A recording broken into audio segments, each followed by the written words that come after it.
buat waktu dan kesempatan yang diberikan kepada kami dari kelompok 5. Perkenalkan, nama saya Lili Hayati Gea. Dan saya Elio dari Getilang Banua. Dan di sini kami akan membahas tentang gejala depresi. Jadi sebelum kita membahas apa saja yang menjadi materi depresi ini, depresi adalah reaksi normal ketika orang melalui perjuangan dan kekecewaannya dalam hidup. Seringkali orang menyebutnya sebagai depresi.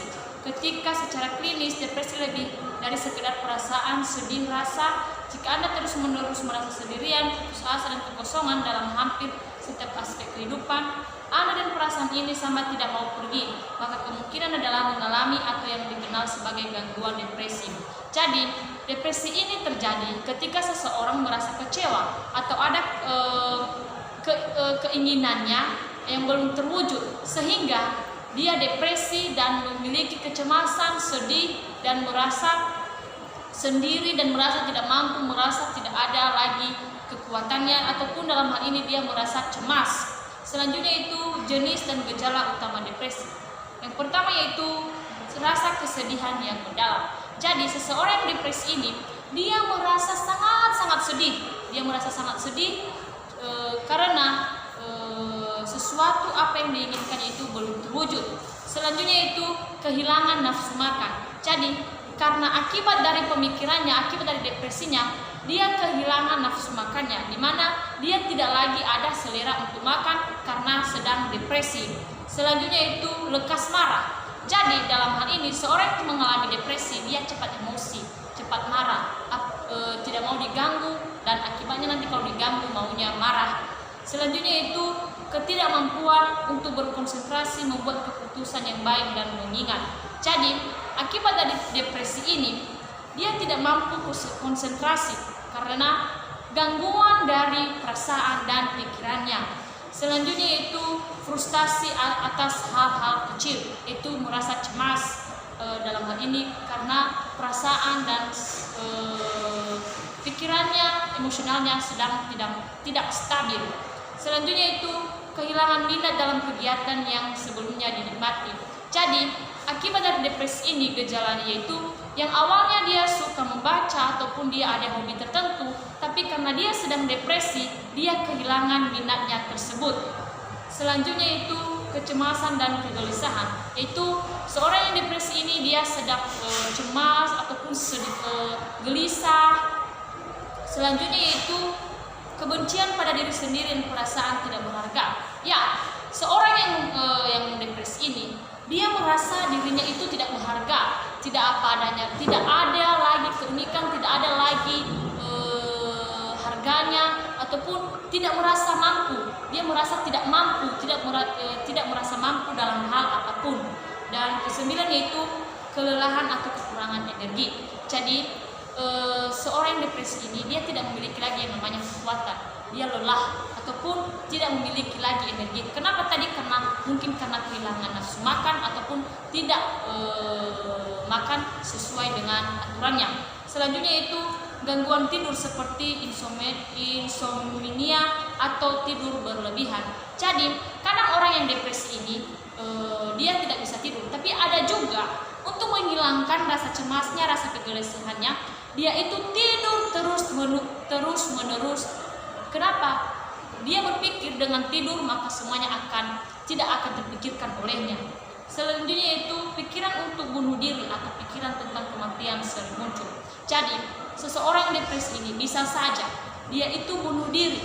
Kenapa? Karena dia merasa dia tidak mampu lagi, dia tidak ada guna, dia tidak berfungsi lagi, sehingga dia merasa dengan bunuh diri semuanya akan kelar. Dan seringkali depresi terjadi berkali-kali dalam hidup seseorang. Orang yang mengalami depresi mungkin merasa sengsara tanpa tahu alasannya. Gejala biasanya bertahan dalam jangka waktu yang lama, mengganggu kemampuan seseorang untuk menjalani hidup normal. Secara klinis, seseorang harus memiliki setidaknya 5 dari gejala tersebut untuk dapat didiagnosis mengalami depresi. Selain itu, gejala yang ditunjukkan oleh penderita depresi juga beragam tergantung pada keparahan kondisi mereka. Jadi, tingkat depresi ini tergantung dari masalah yang mereka hadapi, di mana dan dan gejala ini bisa saja salah satu dari gejala-gejala ini muncul akibat depresi tersebut. Bisa saja rasa kesedihan yang mendalam, lekas marah, kehilangan minat, kecemasan dan kegelisahan, dan bisa saja juga akibat dari depresi ini dia mau bunuh diri karena merasa dirinya tidak ada gunanya lagi, tidak berharga lagi.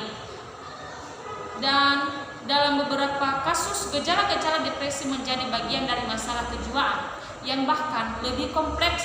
Ada berbagai jenis gangguan depresi klinis dengan gejala yang beragam, mulai yang ringan sampai dengan yang parah. Jenis gangguan depresi diantaranya adalah, jadi depresi ini memiliki jenis-jenis gangguannya. Yang pertama yaitu gangguan depresi mayor, yaitu merasakan putus asa yang terus-menerus sehingga mereka tidak dapat berfungsi normal dan menikmati hidup mereka sehari-hari. Jadi gangguan depresi mayor ini mereka merasakan putus asa terus-menerus. Mereka merasakan tidak memiliki, tidak berfungsi normal lagi, tidak seperti manusia lagi, selayaknya manusia, ataupun dalam hal ini kurang sempurna, dan sehingga itu dapat mengganggu aktivitas mereka dan menjadi mereka itu tidak menikmati lagi kehidupan mereka sehari-hari.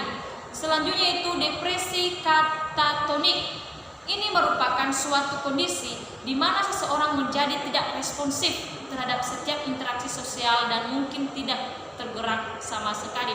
Jadi, depresi katatonik ini merupakan kondisi seseorang yang sedang depresi. Dia tidak mau bergaul, dia tidak mau bersosial di lingkungan manapun, dia ingin menyendiri. Selanjutnya itu gangguan afektif musiman. Hal ini biasanya mempengaruhi orang setiap tahun pada waktu yang sama, pola musiman. Biasanya selalu musim gugur dan musim dingin ketika papan sinar matahari berkurang. Jadi gangguan afektif musiman ini, seorang depresi ini dia memiliki gangguan tidak selama-lamanya, tapi mungkin di waktu-waktu tertentu. Selanjutnya itu distimia atau depresi kronis. Ini adalah jenis yang lebih ringan dan depresi akut klinis, di mana gejala yang muncul untuk jangka waktu yang lama. Pasien dengan kondisi ini masih bisa berfungsi secara normal, tetapi terlihat terus-menerus tidak bahagia. Jadi gangguan depresi ini adalah ringan, tapi dia depresinya muncul dalam waktu yang lama, tapi tidak berkelanjutan. Dalam hal ini dia masih bisa berfungsi secara normal atau tidak full atau tidak depresi parah kali. Yang selanjutnya itu gangguan bipolar. Orang dengan gangguan bipolar menunjukkan perubahan suasana hati yang parah. Mereka dapat menjadi terlalu tertekan sekali, kemudian terlalu bahagia di saat lain.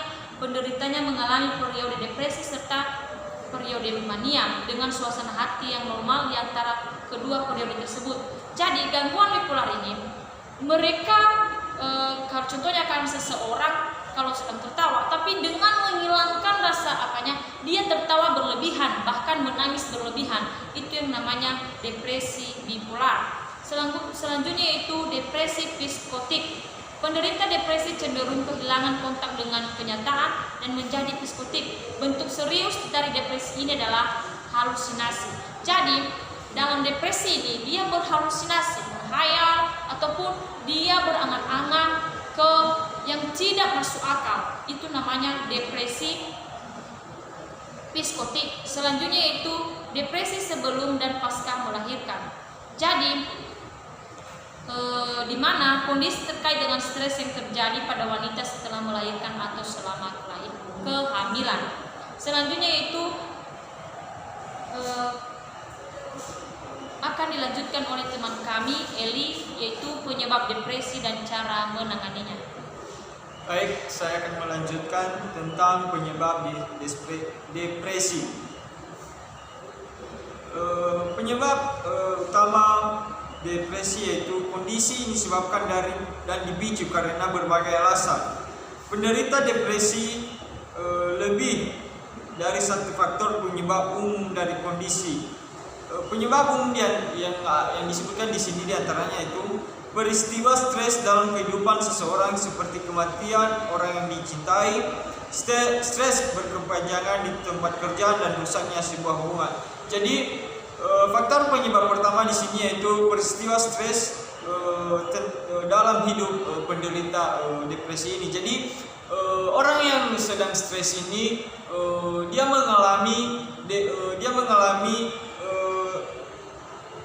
mengalami peristiwa yang tidak diinginkannya, sehingga itu yang membuatnya stres berkepanjangan sehingga membuat dirinya depresi.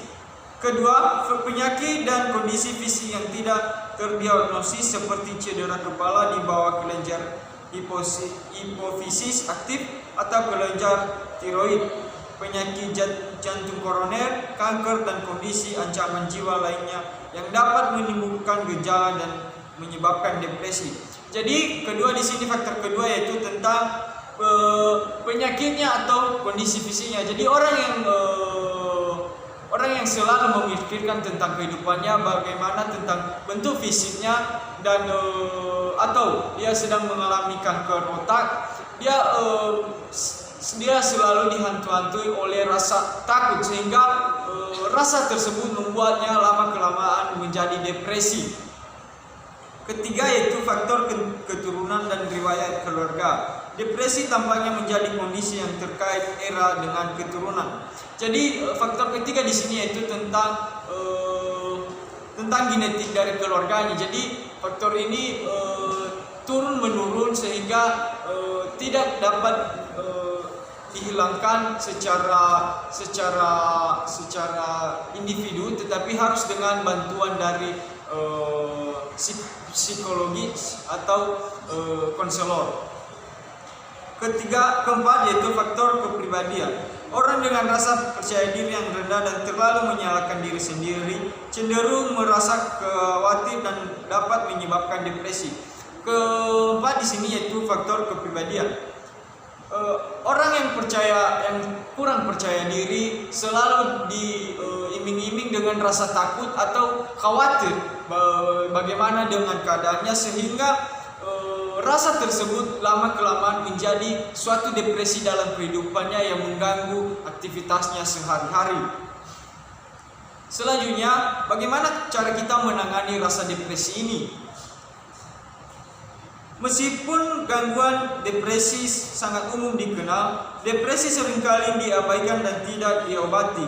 Hal ini menimbulkan risiko besar bagi orang akibat kurangnya perhatian pada hal tersebut dan menyebabkan masalah mental, fisik, dan kesehatan atau bahkan situasi yang membahayakan jiwa. Jadi perlu kita ketahui bahwa depresi ini sebenarnya tidak boleh diabaikan, tetapi kita harus tepat dalam menangani depresi ini sehingga tidak akan menimbulkan kecacatan fisik, mental, bahkan situasi yang bisa membahayakan jiwa kita sendiri. Pilihan pengobatan yang bisa kita lakukan untuk depresi ini pada umumnya tergantung pada jenis depresi yang sedang dimiliki oleh penderita depresi ini. Untuk depresi sedang dan berat, pengobatan dapat meliputi terapi psikologis atau terapi bicara, obat antidepresi, atau kombinasi keduanya.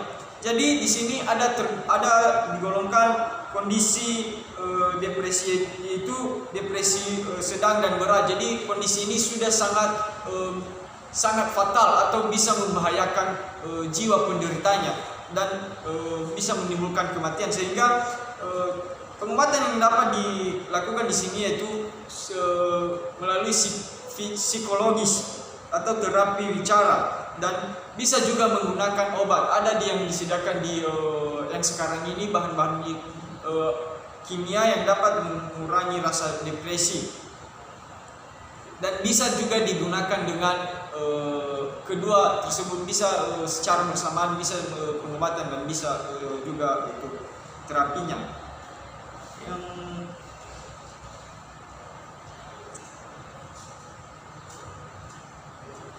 Pilihan pengobatan lain yang dapat direkomendasikan oleh para ahli dengan tingkat keberhasilan yang sangat baik adalah suplemen omega 3 dan suntikan ketamin. Untuk depresi ringan, ada program untuk membantu diri serta kelompok dukungan dari sebaya support group yang dapat direkomendasikan psikologis atau konselor. Jadi untuk penderita depresi ringan di sini kita bisa menggunakan teknik pengobatan melalui dorongan atau dukungan dari teman-teman sebaya dan juga dari keluarga, orang terdekat, orang yang kita cintai. Jadi bisa menghilangkan secara pelan-pelan rasa depresi ini karena dia masih menderita depresi ringan. Dan bisa juga melalui konselor di sekolah jika dia masih anak sekolah, dan untuk perguruan tinggi mungkin melalui psikologi atau konselor di kampusnya masing-masing. Jadi begitu saja tentang pembahasan masalah depresi ini. Jadi baik, kami akan coba menyimpulkan dari hasil yang kami paparkan, yaitu depresi adalah perasaan atau suasana hati yang sedang tidak sejalan dengan pikiran. Kenapa? Akibatnya itu merasa cemas dan mungkin kehilangan selera makan atau bakat dan minatnya lagi tidak ada, dan perasaan yang tidak sejalan dengan pikiran dan niat untuk bunuh diri. Depresi bisa terjadi karena yang pertama tadi, contohnya keinginannya yang belum terwujud, dan depresi juga bisa terjadi mungkin karena dia kehilangan orang yang dia cintai, dan depresi juga bisa terjadi karena gangguan fisik, dan depresi juga bisa terjadi karena ada sesuatu hal yaitu mungkin dari keluarganya, ataupun depresi ini faktor dari gen. Dan di sini kami juga sesuai yang dijelaskan oleh teman kami Sally tadi, depresi bisa ditangani dengan cara terapi psikologi, dan kita bisa bercerita ke teman ataupun sahabat sehingga apa yang kita rasakan dapat dirasakan oleh orang lain, dan rasanya pun berkurang karena kita telah menceritakannya. Jadi sekian dari hasil presentasi kami mengenai gejala depresi. Jika ada kekurangan mohon dimaklumi. Sekian dan terima kasih ya.